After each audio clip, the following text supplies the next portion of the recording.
Desde los estudios de WTMBN en Orlando, Florida, Estados Unidos, presentamos Noticiero Internacional con Alonso García. Hoy es martes 28 de septiembre del 2021 y me es muy grato saludarle y por supuesto agradecerle por la oportunidad que me da día a día de traer a los hechos más relevantes de Estados Unidos, América Latina y el mundo.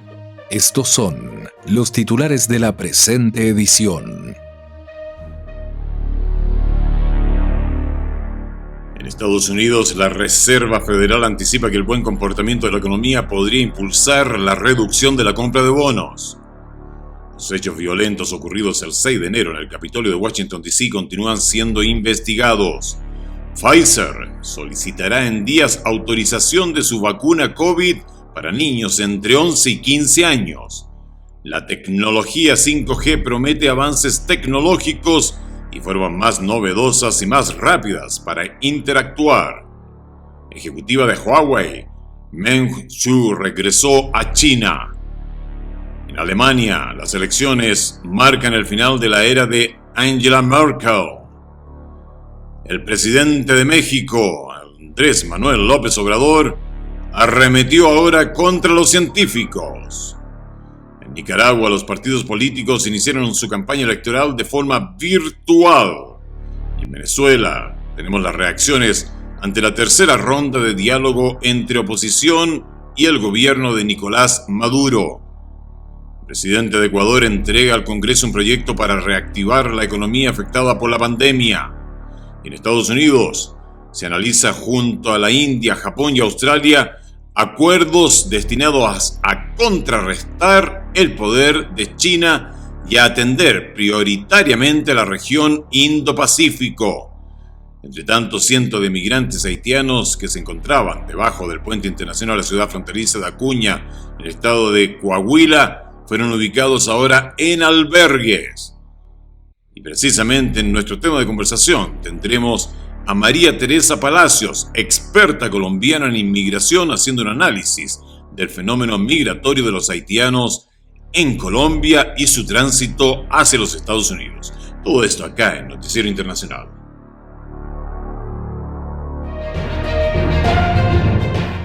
Estamos presentando Noticiero Internacional, un recorrido por los acontecimientos que son noticia en Estados Unidos, América Latina y el mundo. Este es el momento indicado para quedar bien informado. Vamos a los hechos. Vamos de inmediato entonces al desarrollo de las noticias. La Reserva Federal anticipa que el buen comportamiento de la economía podría impulsar la reducción de la compra de bonos.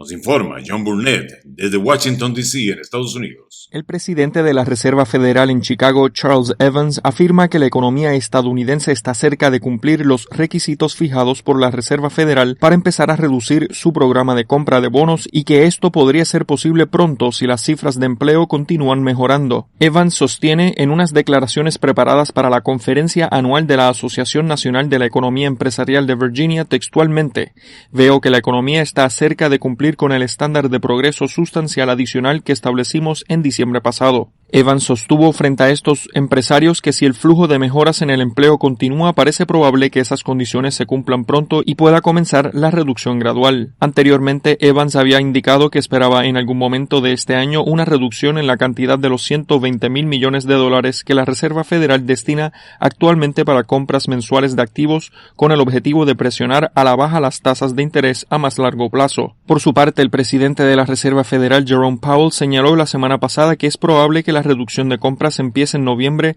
luego de que en última reunión de política monetaria en la que se mantuvieron las tasas de interés cerca de cero, dijo que la economía estaba a un informe de empleos mensual decente para cumplir el umbral. El próximo reporte se conocerá el 8 de octubre, en el que se anunciarán las posibles nuevas tasas de interés.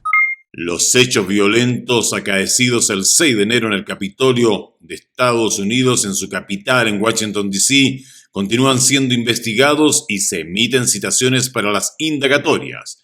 Héctor Contreras nos tiene la información. La comisión de la Cámara de Representantes que investiga los hechos violentos ocurridos en el Capitolio de Washington, D.C. el 6 de enero continúa su trabajo y anticipó que emitió citaciones a 4 asesores y colaboradores del expresidente Donald Trump para ampliar la indagación sobre los momentos previos y la posterior invasión de cientos de personas a la sede del Congreso estadounidense.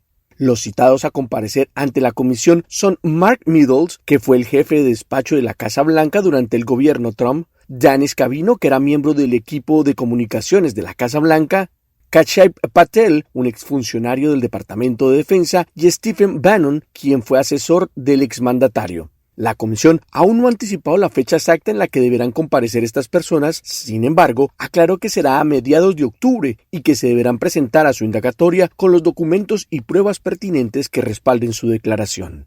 La carta de citación está firmada por el presidente del panel, el demócrata Benny Thompson, quien aseguró en la misiva que esto hace parte de la investigación de los hechos, circunstancias y causas del ataque y dijo tener información relevante que vincula a los citados a los eventos previos al suceso. Thompson resaltó algunas frases de Stephen Bannon, quien en su momento se desempeñaba como asesor presidencial, que habría afirmado textualmente: «Mañana se va a armar en grande», y también resaltó las múltiples conversaciones que el asesor tuvo con el expresidente Trump una semana antes de que los hechos ocurrieran, en las que insistió que debería prestar atención a lo que pasaría el 6 de enero.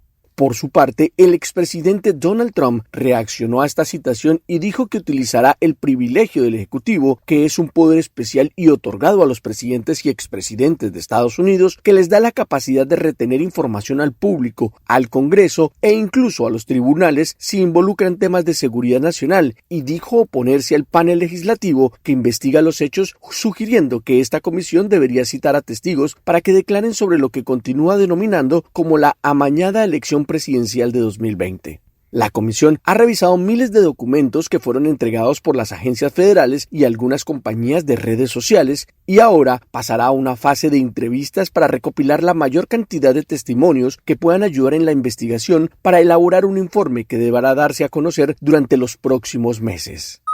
Vamos ahora a la agenda, el tema principal. Pfizer solicitará en días autorización para su vacuna COVID para los niños, cuyas edades fluctúan entre los 11 y los 15 años de edad.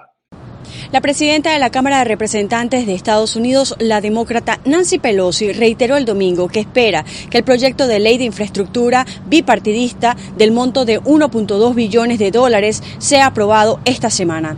El ambicioso plan de infraestructura del presidente Joe Biden buscará invertir parte de esos fondos en carreteras, puentes, servicios de Internet de banda ancha, acueductos y otros sistemas para obras públicas.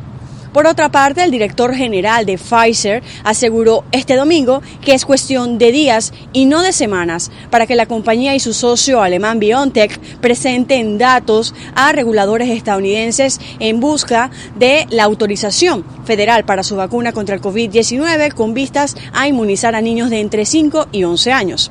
Eso significaría un paso importante para comenzar con la campaña de vacunación entre menores, en especial ahora que los niños han regresado a las escuelas y la variante Delta ha causado un marcado incremento en las infecciones pediátricas. Por último, el huracán Sam se mantiene en la madrugada del lunes como un huracán de categoría 4 mientras avanza sobre las aguas del Atlántico, aunque el Centro Nacional de Huracanes descarta que en su trayectoria pase sobre o cerca de las islas del Caribe. Y la tecnología 5G promete avances tecnológicos y formas más novedosas y más rápidas para interactuar. Nos informa John Burnett. La tecnología 5G es la red móvil más nueva adoptada por países de todo el mundo y de la que anticipa traerá un futuro con vehículos autónomos y cirugías remotas por su capacidad de transmisión de datos. La progresión de la versión anterior, la 4G, es que la tecnología 5G permite que los dispositivos se conecten a la nube más rápido y con menos demoras, haciendo que, por ejemplo, se pueda descargar una película de alta definición en cuestión de segundos y no minutos. Históricamente la red se la ha comparado con una serie de tubos y George Holmes de la empresa de diseño de filtros RF Resonant dice que la 5G es similar a tener conductos más anchos y grandes que ingresan a los dispositivos móviles. Piensa en tuberías que ingresan a tu teléfono. No quieres que se entrelacen y colisionen. Quieres que todo se mantenga limpio y ordenado en su propio carril. George Holmes añade que la implementación de la tecnología 5G llevará mucho tiempo. Está en su infancia en lo que llamamos la ola 1 de implementación, que en realidad se trata de que los operadores establezcan una huella, establezcan un mapa de cobertura. El año pasado el 5G fue objeto de una falsa teoría de conspiración que decía que las torres celulares 5G habilitaban la transmisión del COVID-19 entre la población. Ahora bien, el potencial del 5G de transmitir datos en tiempo real es solo una de las razones por las que los países de todo el mundo están compitiendo para implementarla, lo que permite la innovación en tecnología. Ejecutiva de Huawei, Meng Wanzhou, regresó a China. El tiempo en Canadá fue perturbador, pero fue una experiencia invaluable, expresó la ejecutiva de Huawei. Vamos con el audio.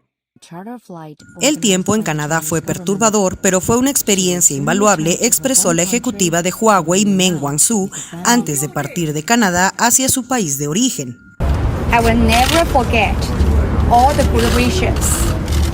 Nunca olvidaré todos los buenos deseos que he recibido de personas de todo el mundo. Como dice el refrán, cuanto mayor es la dificultad, mayor es el crecimiento. Gracias a los incansables esfuerzos del gobierno chino, Meng Wanzhou llegó la noche del sábado a la ciudad de Shenzhen, en el sur de China, en un vuelo charter organizado por el gobierno chino, tras haber estado detenida ilegalmente durante casi 3 años en Canadá. Mientras nos llegan mensajes acá de nuestro auditorio, les comentamos que las elecciones en Alemania marcan el final de la era de Angela Merkel y abren un proceso de difíciles negociaciones luego de una apretada victoria de la oposición. Información con Héctor Contreras. La oposición en Alemania logró una apretada victoria en las elecciones del domingo, venciendo al partido de la canciller saliente Angela Merkel, que luego de 16 años en el poder se aleja con el peor resultado de la historia en las elecciones nacionales para su partido, abriendo un proceso que podría ser difícil para la conformación de un nuevo gobierno. Los socialdemócratas, identificados como de centro-izquierda, ganaron por poco al bloque de centro-derecha de la canciller Merkel, y los líderes de los partidos en el nuevo parlamento están reunidos hoy para evaluar los resultados. Tanto el socialdemócrata Olaf Scholz, que sacó a su partido de un letargo de varios años, como Armin Laschet, candidato del partido de Merkel y que vio cómo se reducían sus opciones tras una accidentada campaña, se esforzaron en busca de los votos, pero los alemanes fueron los que definieron el resultado, acudiendo masivamente a las urnas. Olaf Scholz es el vicecanciller y ministro de Finanzas saliente, mientras que Laschet es el gobernador del estado más poblado de Alemania, Renania del Norte, Westfalia. Estas elecciones determinan además que el ganador de esta contienda electoral se convertirá en el canciller con menos votos que cualquiera de sus predecesores, y hasta ahora todo indica que la decisión dependerá de a quién decida unirse el gobierno de los verdes y los demócratas liberales, dos partidos que de forma tradicional se han visto en bandos ideológicos opuestos. Ni Scholz ni el debilitado Laschet tienen mucho poder de negociación. Los votantes han hablado de una forma muy clara, dijo Scholz en declaraciones formuladas hoy, y añadió: fortalecieron a 3 partidos, los socialdemócratas, los verdes y los demócratas libres, de modo que este es el mandato visible que han dado los ciudadanos de este país. Estos 3 partidos deberían liderar el próximo gobierno. La única alternativa tendría que ser una mayoría parlamentaria que repita la gran coalición de la Unión Democratista y los socialdemócratas. Es la fórmula que ha gobernado Alemania durante 12 de los 16 años del mandato de Merkel y a menudo se ha visto marcada por las luchas internas. Sin embargo, en esta ocasión sería bajo el liderazgo de Scholz y con el bloque de Merkel como socio minoritario, pero esta parece ser una opción impopular. El gobierno saliente de Merkel permanecerá en el cargo hasta que su sucesor asuma el cargo, un proceso que podría tomar semanas o meses. Merkel anunció en 2018 que no aspiraría a un 5º mandato. Pasamos ahora a México. El presidente Andrés Manuel López Obrador arremetió en su show matinal contra los científicos. El informe con el abogado Juan José Rosales. Vámonos ahora con la rueda de prensa matutina del presidente. Abordó el tema de la denuncia que presentó el CONACYT en contra de investigadores y académicos. Dice el presidente que era un grupo de investigadores que se aprovechaban del erario público y como tenían mucha influencia, pues usaban dinero público, según el presidente, para pagarse sus lujos. Dice que cuando se acabó el derroche y las extravagancias, pues se inconformaron. O sea, todo al final López Obrador lo termina acomodando y arrastrando de una forma que le conviene. El tema de corrupción le da para mucho, o sea, señalar, acusar con ese dedo flamígero a quien sea de corrupto le da para mucho, aunque ya en los hechos no lo pueda demostrar, y esto sea un trancazo como en la Edad Media de descalificar a las personas que piensan. Es el presidente. Ahora que hay esta polémica con los del CONACYT, tenían una asociación civil, un grupo de investigadores, y se iban a congresos y se les tenía que pagar del presupuesto. Pasamos a Nicaragua. Los partidos políticos de Nicaragua iniciaron su campaña electoral de forma virtual para las elecciones generales de noviembre, debido a estrictas medidas dictadas por el Consejo Supremo Electoral. Desde Managua informa Daliana Ocaña. Las organizaciones políticas en Nicaragua que esperan participar en las elecciones generales del 7 de noviembre iniciaron el fin de semana su campaña electoral, que se extenderá hasta el 3 de noviembre y será enteramente virtual, sin concentraciones masivas ni caravanas partidarias, debido a los lineamientos impuestos por el Consejo Supremo Electoral a causa de la pandemia del COVID-19. El Poder Electoral ordenó a los 7 partidos y alianzas en contienda evitar eventos presenciales masivos para sus campañas, con miras a las elecciones generales en las que el presidente Daniel Ortega busca una nueva reelección. La presidenta de este organismo del Estado, Marta Reyes, dijo a medios oficiales que las medidas fueron establecidas en colaboración con el Ministerio de Salud. Ya se dio a conocer a todos los partidos políticos. Ellos están muy anuentes, muy responsables de poder cumplir con estas medidas. El analista político Eliseo Núñez Morales, que fue jefe de campaña electoral durante los comicios de 2011, en los que se postuló el empresario radial Fabio Gadea Mantilla, explicó a La Voz de América que el concepto de campaña virtual definitivamente favorece al candidato del Frente Sandinista, Daniel Ortega. El tema aquí de fondo siempre ha sido de que el gobierno le tiene horror a la campaña en sí misma, porque puede representar algún tipo de movilización popular, y por mucho que estos partidos sean colaboracionistas. En tanto, Guillermo Osorno, candidato presidencial de Camino Cristiano Nicaragüense, señaló la contrariedad de obligar a los partidos políticos a hacer una campaña electoral virtual, mientras las alcaldías del país promueven actividades religiosas masivas en lugares públicos. Nos continúan llegando acá mensajes de las reacciones de nuestro auditorio en toda América del Sur, en Estados Unidos y en Europa. Increíble las declaraciones que hacen algunos políticos y que son los máximos mandatarios de importantes países en el orbe. Nos vamos ahora a Venezuela. Actores políticos venezolanos se pronunciaron sobre el proceso de negociación que avanza entre el gobierno de Nicolás Maduro y la oposición política en México. Desde Caracas, informa Carolina Alcalde. La situación de salud de varios presos políticos venezolanos sigue generando preocupación en los defensores de derechos humanos, que insisten en que su liberación debe ser un punto de debate en la mesa de negociación que continúa en México entre el gobierno del presidente Nicolás Maduro y la oposición venezolana. María Alejandra Poleo, abogada de varios presos políticos, considera que todas las negociaciones que buscan una solución a la crisis política, económica y social que se vive en Venezuela son bienvenidas, y asegura que como activistas de derechos humanos ofrecen un voto de confianza a los negociadores. Y pongan sobre la mesa el tema preocupante de los presos políticos. No solamente se trata de los presos políticos, se tratan de todas las 360 familias que componen estos presos. Y se nos pasó el tiempo acá en Noticiero Internacional, una producción de la WTMBN. Nuestro agradecimiento por permitirnos compartir con usted los hechos más relevantes de Estados Unidos y que tienen directa injerencia en lo que sucede en América Latina. También, por supuesto, traemos los hechos más connotados de América Latina y del mundo en una producción de la WTMBN. Agradecemos a The Broadcasting Board of Governors por el apoyo que nos da con corresponsales en los lugares de los hechos, para darle siempre a usted información de primera mano. En nombre de todo el equipo y el mío personal, le deseamos un maravilloso día martes y por favor, cuídese mucho.